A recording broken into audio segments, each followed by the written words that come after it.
Coba sekarang kita membayangkan saat ini adalah di tahun 1900.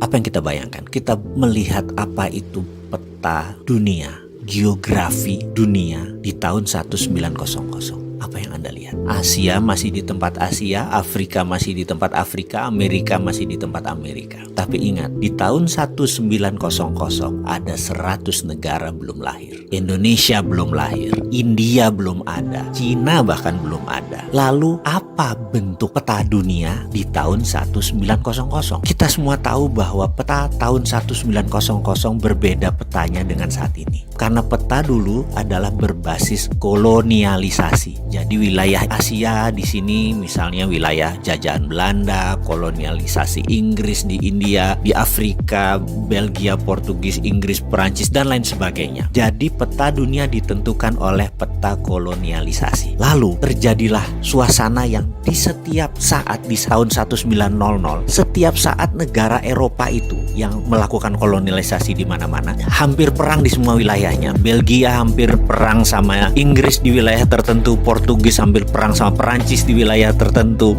Belanda perang dengan Inggris di wilayah tertentu. Itu membuat tahun 1900 adalah suasana yang sangat tegang. Itu terjadi. Lalu Inggris suatu 1900 memutuskan kalau terjadi perang pada saat itu mereka bisa dikatakan yang paling berat karena wilayah mereka yang paling besar. Lalu mereka memutuskan ada baiknya mereka mencari ally atau teman negara lain yang berpihak kepada mereka, aliansi atau sekutu. Mereka terfikir dengan Amerika, sebuah negara independen, kaya dengan minyak, kaya dengan teknologi, dan tidak dijajah siapapun dan tidak menjajah siapapun. Inggris sangat tertarik untuk bergabung dengan Amerika. Lalu dikirimlah delegasi tahun 1904 ke Amerika. Kemudian delegasi itu pun dibawa oleh Inggris ke Eropa. Delegasi Amerika melihat Eropa. Dan disinilah kesalahan Inggris yang pertama. Karena ternyata otaknya orang Amerika mulai terbuka pada saat itu, di mana pada saat itu teknologi Amerika bisa 30 tahun bahkan 50 tahun lebih maju, lebih advance daripada Eropa. Buktinya senjata perang dunia pertama itu masih banyak yang locok, masih banyak yang satuan. Sementara bedil atau senjata koboi itu sudah revolver, sudah muter sendiri. Perang saudara di Amerika dan perang zaman koboi itu membuat persenjataan Amerika lebih maju dari Eropa. Kemudian juga perminyakan, Amerika jauh lebih maju karena sudah ada kerosin atau minyak tanah, sudah mau terbit gasolin, bukan sekedar minyak mentah. Bahkan 1906, 1 jam Amerika bisa menerbangkan pesawat dalam New York Festival 1906. Eropa masih belum tahu apa itu dengan pesawat terbang. Apa yang terjadi oleh Amerika? Ternyata sejak saat itu Amerika punya grand plan, ingin menguasai dunia. Caranya dengan membuat Eropa hancur. Ini menarik karena itu perang dunia pertama terjadi, Amerika memang bantunya kecil, memang ingin hancur. Kemudian puncaknya sewaktu 1933 begitu Hitler Nazinya sudah mulai menguasai Jerman dan sebagian Polandia, dia sudah mulai menyerang. Amerika diajak masuk itu oleh Inggris untuk membantu Eropa adalah di 1939. Amerika nggak maju-maju banget, setengah-setengah hati aja. Kenapa? Karena memang Amerika ingin Eropa hancur. Lalu full Amerika mau masuk adalah ketika mereka melakukan strategi yang luar biasa, di mana di tahun 1944 mereka mengadakan meeting di kota kecil di utara Boston yang namanya Bretton Woods. Di kota inilah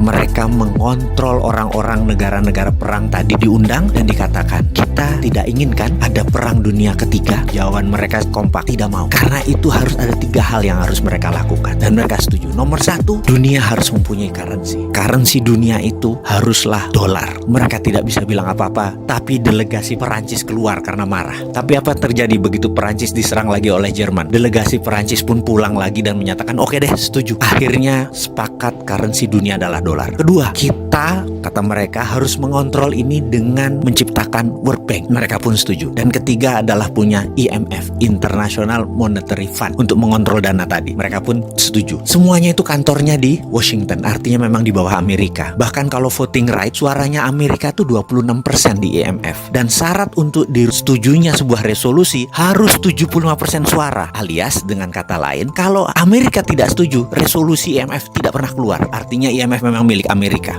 Begitu mereka menandatangani, barulah Amerika dengan hati penuh turun. Dengan operasi pertama adalah Operation Intelligence yang namanya Operation Paperclips. Amerika masuk ke Jerman dan mengambil 1.100 ilmuwan Jerman ditarik ke Amerika. Begitu Operation Paperclips selesai, barulah diserbu Jerman oleh Rusia. Selesai Perang Dunia Kedua. Dan sejak saat itu dunia dikontrol oleh negara pemenang perang. Dan hingga saat ini dunia dikontrol oleh negara pemenang perang. Jadi kita semua ikut aturan mereka. Tapi ada yang baru. 5 tahun terakhir sejak tahun 2013 ada penantang baru yang namanya Cina yang menantang hegemoni pemenang perang dunia kedua tersebut. Itu sudah terjadi. Sekarang Indonesia bagaimana mainnya? Indonesia itu mau ikut siapa sih ke depannya? Kalau saran saya tetap garis lurus.